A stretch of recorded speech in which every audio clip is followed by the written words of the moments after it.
Gold, trusted gold buyers. మీరు తాకట్టు పెట్టిన బంగారాన్ని విడిపించి ఈ రోజు ఉన్న మార్కెట్ ధరకు కొనబడను.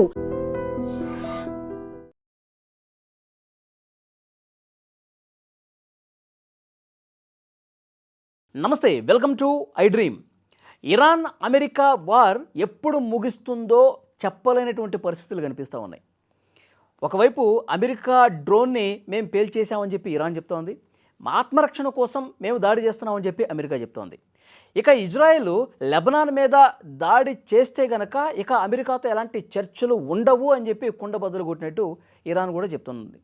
అసలు ఏం జరుగుతుంది, యుద్ధం ఎప్పుడు ఆగిపోతుంది, ప్రపంచంలో ఈ అలజడి రేగుతున్నటువంటి పశ్చిమాసియాలో ఎప్పుడు శాంతి నెలకొంటుంది, దీని గురించి మనం క్లియర్గా మాట్లాడదాం ప్రస్తుత పరిస్థితులను బట్టి. నాతో పాటు స్టూడియోలో ఉన్నారు అంతర్జాతీయ వ్యవహారాల నిపుణులు డాక్టర్ రమేష్ కనిగంటి గారు. సార్ నమస్కారం. సార్, చూస్తూ ఉన్నాం ఇప్పటికీ 90 రోజులకు పైగా అయిపోతుంది. 3 నెలలు దాటిపోయింది. ఫిబ్రవరి 28వ తారీఖు మొదలైంది. ఇవాళ రేపట్లో ఏదో శాంతి ఒప్పందాలు జరుగుతున్నాయి అనుకుంటుంటే ఇంకా పెరుగుతుంది కానీ తగ్గట్లేదు సార్. అంటే వాళ్ళ మైండ్ సెట్స్ ఏ విధంగా ఉన్నాయి? ఇది వ్యూహాత్మకమైనటువంటి వ్యవహారంగా చూడాలా, లేకపోతే ఏంటి ఈ ప్రస్తుతం జరుగుతున్న పరిణామాలని ఎట్లా విశ్లేషిస్తారు మీరు? జనవరి 25వ తారీఖున 2025 అమెరికన్ ప్రెసిడెంట్ ట్రంప్ అధ్యక్ష భవనంలోకి ఎంటర్ అయ్యాడు. ఎంటర్ అయిన తర్వాత ఇప్పుడు జనవరి 2026 1 ఇయర్ అయిపోయి ఇప్పుడు జనవరి 2026 ఇవాళ మనం జూన్లో ఉన్నాం. అదొక 1 ఇయర్, ఇది ఒక 6 months.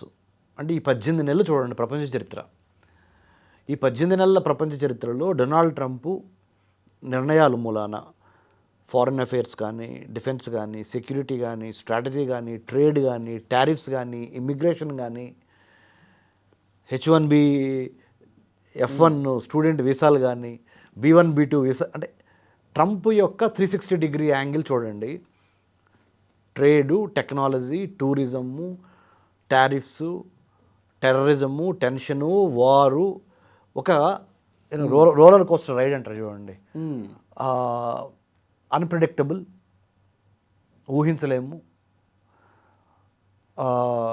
మ్యావరిక్ ఇన్ నేచర్, అంటే ఇప్పుడు ఎలాంటి నిర్ణయం తీసుకుంటారో అనేది చాలా ఉత్కంఠతగా ఉంటుంది. దాని యొక్క ఇంప్లికేషన్స్, పరిణామాలు తీవ్రంగా ప్రపంచ దేశాల మీద పడినాయి. అందులో అతి ముఖ్యమైన ప్రశ్న మీరు అడిగింది. ఫిబ్రవరి 28, 2026వ సంవత్సరమున American president Donald Trump, Israeli prime minister Benjamin Netanyahu కలిసి అయతొల్లా ఖొమైనీ ఇరానియన్ సుప్రీం లీడర్ని అంతమొందించారు బాంబింగ్ ద్వారా. ఆ రోజు నుంచి ఇవాళ హైదరాబాద్లో ఐ డ్రీమ్లో మీరు మనం కూర్చొని మన తెలుగు ప్రజలతో మాట్లాడుతున్న ఈ సందర్భంలో 92 రోజులు గడిచిపోయినాయి.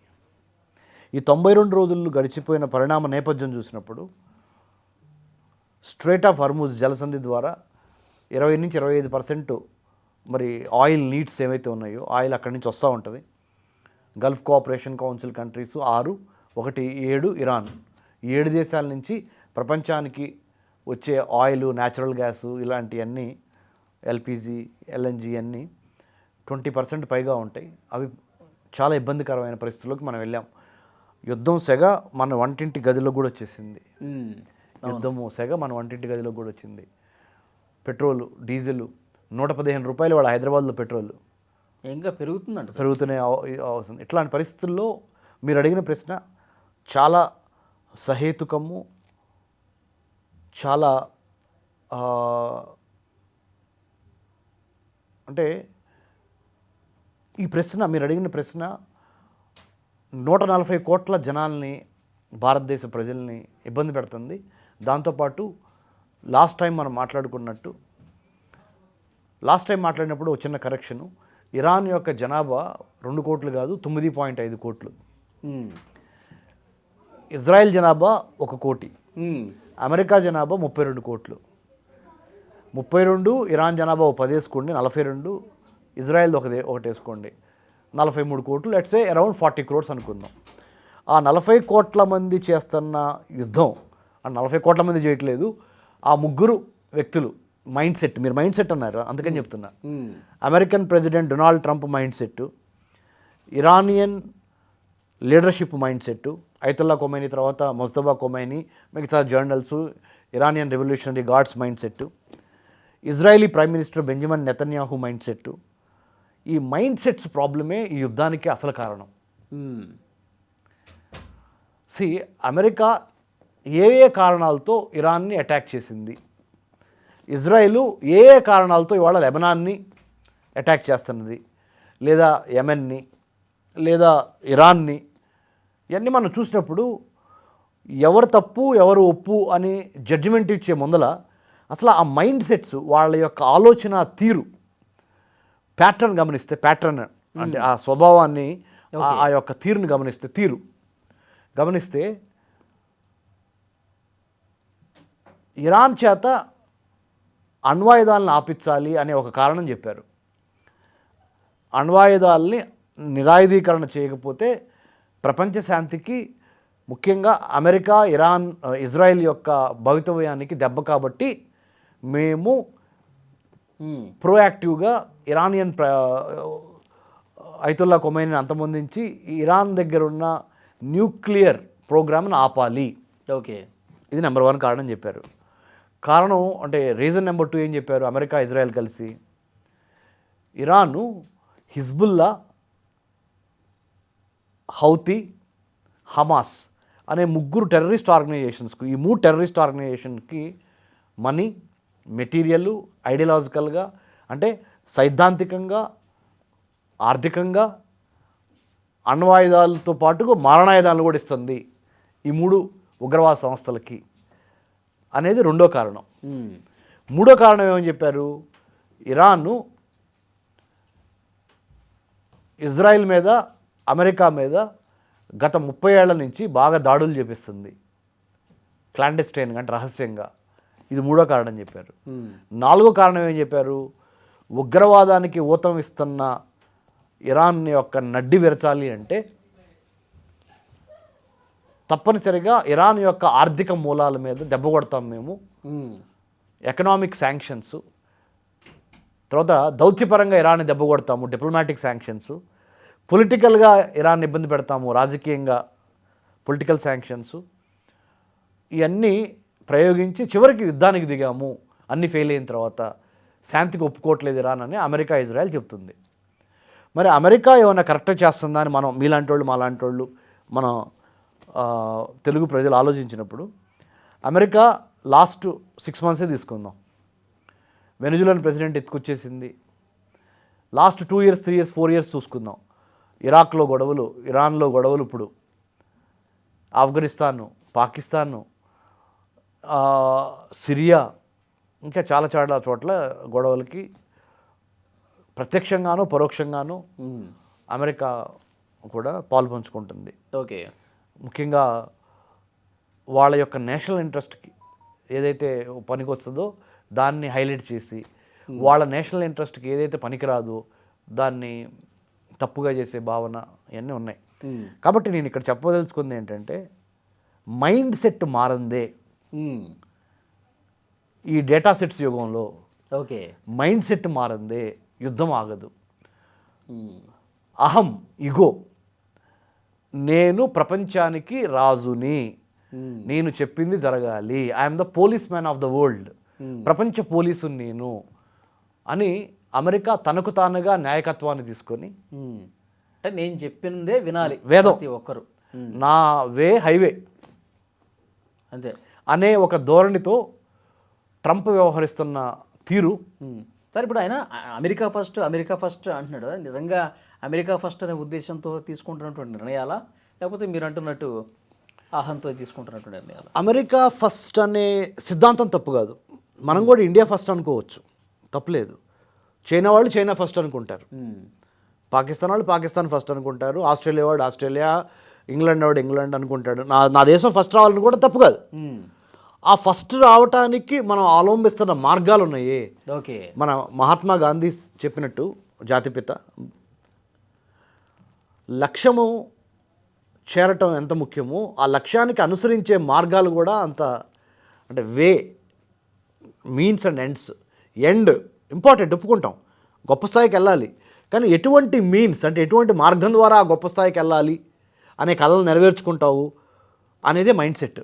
ఓకే, ఆ మైండ్ సెట్లో నాకు క్లియర్గా Benjamin Netanyahu Israeli prime minister mind set, Donald Trump mind set. అలాగని ఇరాన్ అంతా మంచిదే అని చెప్పట్లా నేను. ఇరాన్ కూడా చాలా వరకు ఇరాన్ లోపల ప్రజలకి స్వేచ్ఛ లేకుండా చేసిన మాట వాస్తవమే. ఇరానియన్ మహిళలకు కానీ, ఇరానియన్ కొన్ని విషయాల్లో కానీ, అంటే పర్షియన్ విషయాల్లో ఎంపైర్కి సంబంధించిన ఇరాన్ ఆ నాగరికత మరీ కొంత అంటే సంప్రదాయ నాగరికత ముసుగులో కొంత ఆ ఛాందసవాదం, ఎస్, మత ఛాందసవాదం అంటారు, religious fundamental extremist thinking that I am great and I'm the only one who is great. మిగతా తోటి ముస్లిం కంట్రీస్ అయిన సున్నీ ముస్లిం కంట్రీస్ని కూడా షియా ముస్లిం కంట్రీ అయిన ఇరాన్ లెక్క చేయదు. పక్కన ఉన్న ముస్లిమ్స్ గల్ఫ్ కోఆపరేషన్ కౌన్సిల్లో ఉన్న అన్ని కంట్రీస్ని కొడుతుంది ఇరాన్. అవును, కువైట్ని, యుఏఈని, సౌదీ అరేబియా, బహ్రెయిన్, ఖతారు, రైట్. సో ఇక్కడ నేను చెప్పొచ్చేది ఏంటంటే ఇరాన్కి మైండ్ సెట్ ప్రాబ్లం ఉంది, అమెరికాకి మైండ్ సెట్ ప్రాబ్లం ఉంది, ఇజ్రాయెల్కి అంటే Benjamin Netanyahu mind set. So ఈ ముగ్గురు వ్యక్తులు లేదా ఈ మూడు దేశాల యొక్క మైండ్ సెట్ని మార్చడానికి ఏం చేయాలి అనే దాని మీద మేధోమథనం చేసే దిశగా భారత్ ఆలోచించాలి. ఓకే, భారత్ BHARAT భారత్ అంటే నేను ఇచ్చే definition build a harmonious but audacious Raj to advance trade, technology, tourism and talent but destroy terrorism or decimate terrorism. అది Bharat BHARAT. Okay, build a harmonious, చక్కగా నిర్మించు భారతదేశాన్ని 2047 కల్లా ఎలా అందరితో సఖ్యంగా సామరస్యంగా ఉండేటట్టు. But at the same time అడాషియస్గా ఉండాలి, అంటే ధైర్యంగా ఉండాలి. భారత్ ప్రపంచ దేశాల్లో ధైర్యంగా ఉండాలి, but at the same time సానుకూలంగా సామరస్యంగానూ ఉండాలి, అన్ని అందరితో కలిసి ఉండాలి. ఈ రెండు కాంబినేషన్ చాలా ఇంపార్టెంట్. ధైర్యం ఎంత ఇంపార్టెంటో అందరితో కలిసిపోయే విధానము, సఖ్యంగా సామరస్యంగా ఉండటం అంత ఇంపార్టెంట్. ఇది యాటిట్యూడ్కి సంబంధించింది. Okay, mind set is all about attitude, the way you think about your self and the external realities out side and inside and also the way you react to what happens to you. మనకి ఏం జరుగుతుందో దానికి మనం ఎలా ప్రతిస్పందిస్తున్నాం అనేదే attitude, right. ఆ ప్రాసెస్లో America చాలా అగ్రెసివ్గా కొంత నేను చెప్పిందే వేదంలాగా ప్రవర్తిస్తున్న తీరు కనపడుతుంది. ఓకే సార్, మీరు చెప్పారు ఇప్పుడు ముగ్గురు మైండ్ సెట్లు చాలా డిఫరెంట్గా ఉన్నాయి, మైండ్ సెట్ ప్రాబ్లం ఉన్నారు. ఇప్పుడు భారత్ ఒక మంచి పాత్ర పోషించాల్సినటువంటి అవసరం ఉందని కూడా చెప్పారు. ఈ త్రిమూర్ఖులను ఒక దారిలోకి పెట్టడం అనేది నిజంగా సాధ్యమయ్యే పనేనా? సాధ్యం అయ్యే పని,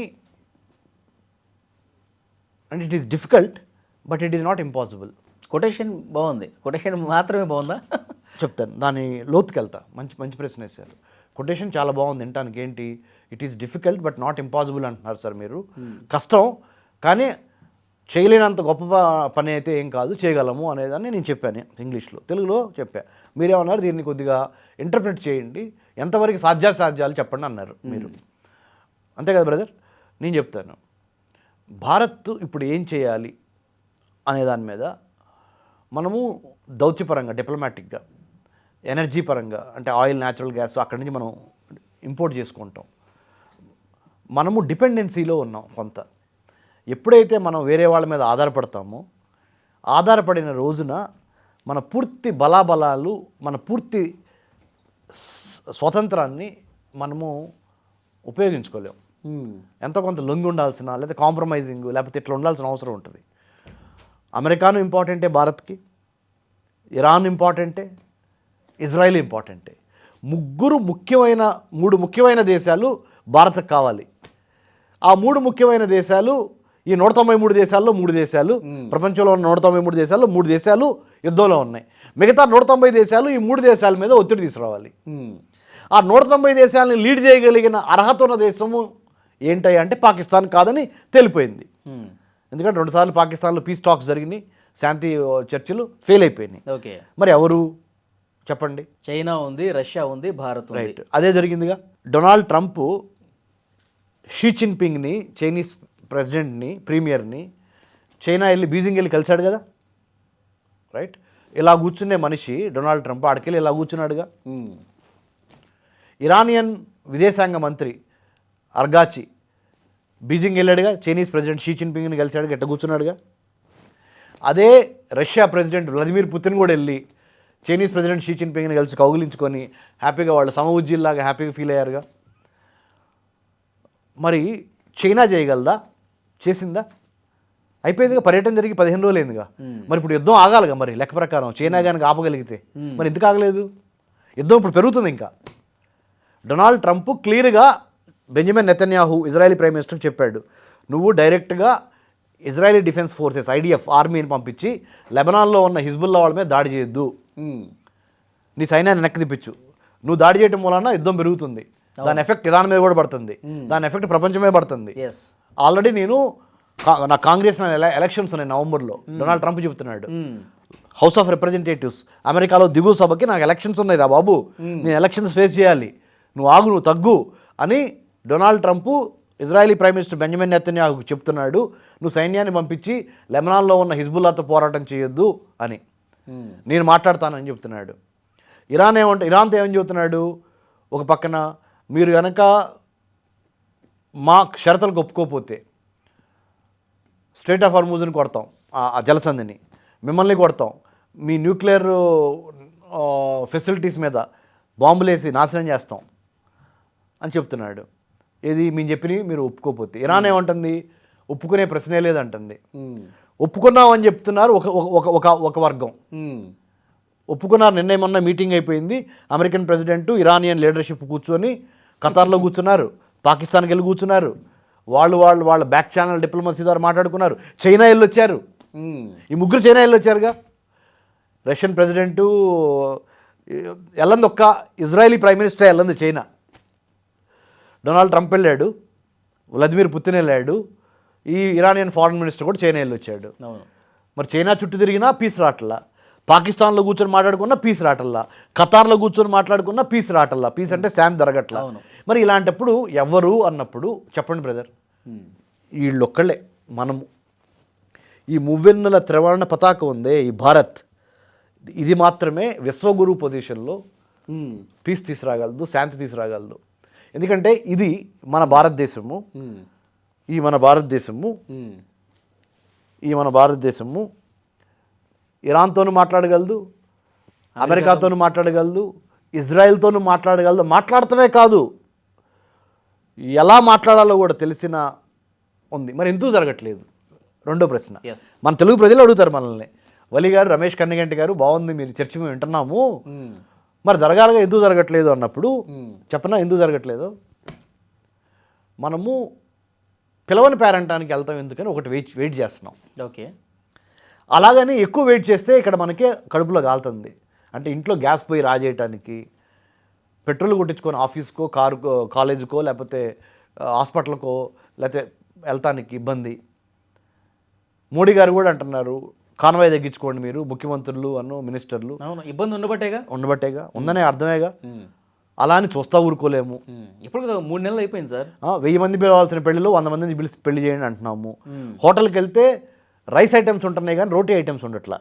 ఎందుకురా బాబు అంటే రోటీ చేస్తే రోటీతో పాటు 4 కూరలు చేయాల్సి వస్తుంది, అదే ఒక రైసు ఒక బిర్యానీ లాగా లేకపోతే ఒక ఏదో చేసేసి ఇచ్చేస్తున్నాము అన్నట్టుగా ఉంది పరిస్థితి బయట. What I'm trying to say simple, పిలవని పేరంటానికి వెళ్ళలేము. ఆ 3 దేశాలు అడగాలి కదా మాకు శాంతి చేయండి అని, వాళ్ళు మనల్ని అడగట్లా. పాకిస్తాన్ అడుగుతున్నారు, మనం ఆశ్చర్యపోతున్నాం. అదేంట్రా, పాకిస్తాన్కి ఉన్న హిస్టరీ ప్రకారం, పాకిస్తాన్కి ఉన్న పాలిటీ ప్రకారం, పాకిస్తాన్కి ఉన్న రెప్యుటేషన్ ప్రకారం పాకిస్తాన్ని శాంతి తీసుకురామని ఈ 3 దేశాలు అడగటం ఏంటి అసలు? ముఖ్యంగా ఇజ్రాయెల్ అడగలేదులేండి, అమెరికా, ఇరాన్ అనుకుందాం. ఓకే అని మనం ఆలోచించినప్పుడు పిలవలు పేరంటానికి వెళ్ళలేము, అలాగని చూస్తా ఊరుకోలేము. మరి ఏం చేయాలన్నప్పుడు ఒకటే చేయాలి. భారత్ తనకున్న దౌత్యాన్ని ఉపయోగించి, డిప్లొమాటిక్ ఛానల్ని ఉపయోగించి, మనకున్న ఇండియన్ అంబాసిడర్స్ వేరే వేరే దేశాల్లో 190 దేశాల్లో భారతదేశం తరపున రాయబారులు ఉంటారు, ambassadors, Indian ambassadors in foreign countries.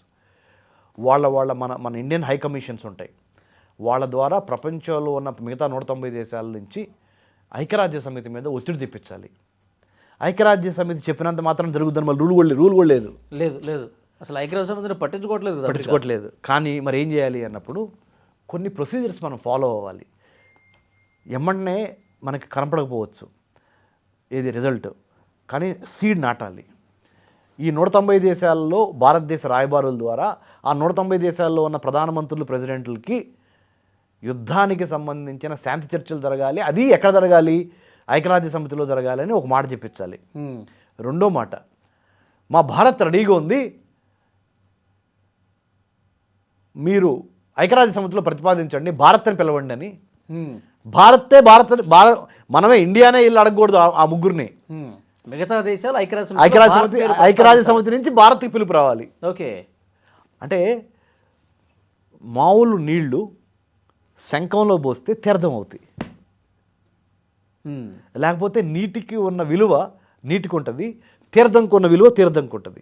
తీర్థంకి విలువ ఎక్కువ ఉంటుంది మంచినీరు కన్నా జనరల్గా. అవును, దేవుడు. సో ఐక్యరాజ్య సమితి అనే సంస్థ ద్వారా భారత్కి పిలుపు రావాలి. ఓకే, ఏమని? మీరు ఈ శాంతి చర్చలకి నాయకత్వం వహించండి అని. ఐక్యరాజ్య సమితి సెక్రటరీ జనరల్ ద్వారా భారతదేశ ప్రెసిడెంట్కి, ద్రౌపది ముర్ము గారికి, హానరబుల్ ప్రెసిడెంట్ ఆఫ్ ఇండియాకి, you must hold piece talks అనేది రావాలి. ఎందుకు? వై ఇండియా ఈజ్ క్వాలిఫైడ్ అన్నప్పుడు ఈ 78 సంవత్సరాల స్వతంత్ర చరిత్రలో, భారతదేశ స్వతంత్ర చరిత్రలో 1947 నుంచి 2026 వరకు మనం ఏ దేశాన్ని ఆక్రమించుకోవటం కానీ, ఏ దేశం అంతర్గత వ్యవహారాల్లో జోక్యం చేసుకోవటం కానీ, ప్లస్ లౌకిక రాజ్యంగా నెంబర్ 1 పేరు తెచ్చుకున్నాం ప్రపంచంలో. Secular country India. We the people of India having solemnly resolved to constitute India into a sovereign, socialist, secular, democratic republic. సర్వసత్తాక సార్వభౌమ గణతంత్ర రాజ్యంగా భారత్కి ఇంతవరకు మనం ఒక్కసారి డిక్టేటర్షిప్కి వెళ్ళా. పాకిస్తాన్లో ఎన్నోసార్లు డిక్టేటర్షిప్, మిలిటరీ లీడర్షిప్పే డిక్టేటర్స్ అయ్యి ఆ గవర్నమెంట్ ప్రజాస్వామ్యబద్ధంలో పరిపాలించుకోవడం చేతగాక నియంతలుగా జరిగింది అక్కడ. అవును కదా బ్రదర్? భారతదేశానికి అలాంటి చరిత్ర లేదు, గొప్ప చరిత్ర ఉంది. సార్ భారతదేశానికి గొప్ప చరిత్ర ఉంది, ఎవరు కూడా ఒప్పుకుంటారు, ఎవరైనా సరే దాన్ని ఒప్పుకుంటారు. అయితే 190 దేశాలు భారత్ నాయకత్వం వహించాలి, శాంతి జరగాలంటే భారత్ ముందుకు రావాలని చెప్పి ఐక్యరాజ్య సమితితో చెప్పించి ఐక్యరాజ్య సమితి మనకి కోరినప్పటికీ కూడా ఈ 3 దేశాలు, అంటే మనం ఎంత బాగా ఎదుగుతున్నా మనకు తెలుసు, మన మీద కన్ను కుట్టినటువంటి దేశాలు కూడా ఉన్నాయి. ఈ 3 దేశాలు ఎంతవరకు భారత్ లీడర్షిప్ని యాక్సెప్ట్ చేసే అవకాశం ఉంది? 190 దేశాలు ఓకే. నేను 3 దేశాల్లో 2 దేశాల్లో చదువుకొని వచ్చాను, ఉండొచ్చాను. America, Israel. ఇరాన్ వెళ్ళలేదు. సో ఇరాన్ వెళ్ళలేదు కాబట్టి ఇరానియన్ పల్స్, గవర్నమెంట్ పల్స్ నాకు తెలియదు, కానీ పీపుల్స్ పల్స్, ఇరాన్లో normal citizen pulse, they love India. ఇరాన్కి ఇండియాకి మధ్య చారిత్రక, సాంస్కృతిక, వారసత్వ సంబంధాలు ఉన్నాయి. Iran loves India. ఓకే, ఇజ్రాయెల్లో ఉండొచ్చా కదా, Israel loves India. Okay, America కూడా మన యొక్క సైన్స్, టెక్నాలజీ, ఇంజనీరింగ్, మ్యాథమెటిక్స్, మన మేధో సంపత్తి వాళ్ళకి అవసరపడుతుంది, వాళ్ళకి డాలర్ సంపాదించి పెడుతుంది మంది, అందుకని దే లవ్ ఇండియా. ఓకే, అర్థమవుతుంది మీకు? ఓకే, అంటే 3 దేశాలు భారత్ను ప్రేమిస్తాయి. రెండేమో కొద్దిగా ఎమోషనల్గా, ఇజ్రాయెల్, ఇరాన్. అమెరికానేమో భారత్ యొక్క మేధో శక్తితో మనము అక్కడ వెల్త్ క్రియేట్ చేస్తున్నాం అమెరికాలో. ఓకే, ప్లస్ అమెరికాకి భారత్ కూడా పెద్ద మార్కెట్. వాళ్ళ వస్తువులు మనం కొంటున్నాం కదా చాలా. కొన్నప్పుడు మనం ఫ్రీగా ఎవరుగా, there is no free lunch in America అంటారు. అమెరికాలో ఫ్రీగా ఏమి ఉండదు. అలానే ఇండియాలో కూడా ఈ మధ్య ఉన్నట్టు అది వేరే విషయం చెప్తున్నా. నానుడి ప్రకారం అమెరికాలో అసలు ఉండదు. ఓకే, మరి సార్ నా డౌట్, ఇప్పుడు ఆ 2 దేశాలు అమెరికా, ఇరాన్, ఇజ్రాయెల్, భారత్ మీద ప్రేమ చూపిస్తుంటే మరి పాకిస్తాన్తో ఎందుకు చర్చలకు వచ్చారు? ఇండియాకి రావచ్చు కదా. Right, very good. కొన్ని రిలీజియస్ యాంగిల్స్, కొంత అమెరికాలో డొనాల్డ్ ట్రంప్కున్న చాదస్తం, ఆ మాట ఎందుకు వాడానంటే, ఆసిఫ్ మునీర్ని పైకి లేపటం, పాకిస్తానీ ఆర్మీ చీఫ్ని, ఆయన మాకు మంచి ఫ్రెండ్ అని ఇట్లా ఎన్ని ఉన్నాయి కదా కొన్ని, అంటే తెలివి తక్కువ పనులు. వాటితో అలా జరిగిందని చివరికి ఏమైంది, ఫెయిల్ అయింది కదా. ఒకసారి కాదు 2 సార్లు కూర్చున్నారు. 2 times they are for peace. They sat together to discuss about peace. They failed. ఇప్పుడు ఇక ఆప్షన్స్ ఏంటి చెప్పండి? ప్రపంచంలో ఇప్పుడు ఏ కంట్రీ లీడ్ తీసుకోగలరు చెప్పండి? కాదు సార్, నేను అనేది ఇప్పుడు పాకిస్తాన్ మధ్యవర్తిత్వం వహించడానికి మిగతా 190 దేశాలు మద్దతు తెలపల. మీరు ఎంతకుముందు ఉన్నట్టు ఐక్యరాజ్య సమితికి వెళ్ళి ఒత్తిడి తీసుకొచ్చి పాకిస్తాన్తో అందుకనే ఫెయిల్ అయినాయి బ్రదర్. నేను మద్దతు అనేది- తెలపలేదు కాబట్టి ఫెయిల్ అయినాయి. ఫెయిల్ అయింది కదా. ఇప్పుడు పాకిస్తాన్ లేదనుకుందాం, పాకిస్తాన్ వల్ల కావట్లేదు అనుకుందాం. ఆ 2 దేశాలు అట్లా భావించి ఇండియా భారత్ని ఆహ్వానించవచ్చు కదా. అదే అదే పాకిస్తాన్ ఆహ్వానించినప్పుడు లేనిది చెప్పనా? భారత్ను ఆహ్వానించడంలో వచ్చిన ముప్పు ఏంటి? Very good. ముప్పు కాదు, భారత్ కనుక రంగంలో దిగితే ఎంతో కొంత టాంజిబుల్ రిజల్ట్, కాంక్రీట్ రిజల్ట్ కనపడాలి. భారత్ పెట్టే ప్రెషర్ మూలాన ఎంతో కొంత గివిన అంటే వాళ్ళు ఇద్దరికీ న్యాయం జరగదు వాళ్ళ వాళ్ళ వాళ్ళ సైడ్ నుంచి, వాళ్ళ పర్స్పెక్టివ్ నుంచి. అది అవసరమా మనకి ఇప్పుడు అనే ఆలోచన కూడా డొనాల్డ్ ట్రంప్కు ఉంది, ఇజ్రాయలీ ప్రైమ్ మినిస్టర్కి ఉంది, ఇరానియన్ లీడర్షిప్ కూడా ఉంది. సో ఈ యుద్ధానికి ముగింపు అంటే యుద్ధం ఆపాము అన్నటువంటి ఆ పేరు ప్రఖ్యాతులు అది కూడా ఉంది. మనకి పోటీ ఇచ్చే దేశంకి ఎందుకు రావాలి అది కూడా ఉంది. చైనా ప్రార్థిస్తుంది తెర వెనక నుంచి ఈ బాల్ భారత్ కోర్టులోకి వెళ్ళకూడదు, ఇండియా కోర్టులోకి. ఈ బాల్ ఇండియా కోర్టులోకి వెళ్తే ఇండియా గెలిచింది అనుకో, ఏది శాంతి తెచ్చింది అనుకో ఇండియా, చైనా ఇక కామ్ అయిపోవాలి. చైనా దాని యొక్క ఆర్థిక శక్తి, మిలిటరీ శక్తి, టెక్నాలజీ శక్తి, నేను నెంబర్ 1, అమెరికా తర్వాత నేనే అని చైనా అనుకుంటుంది కదా.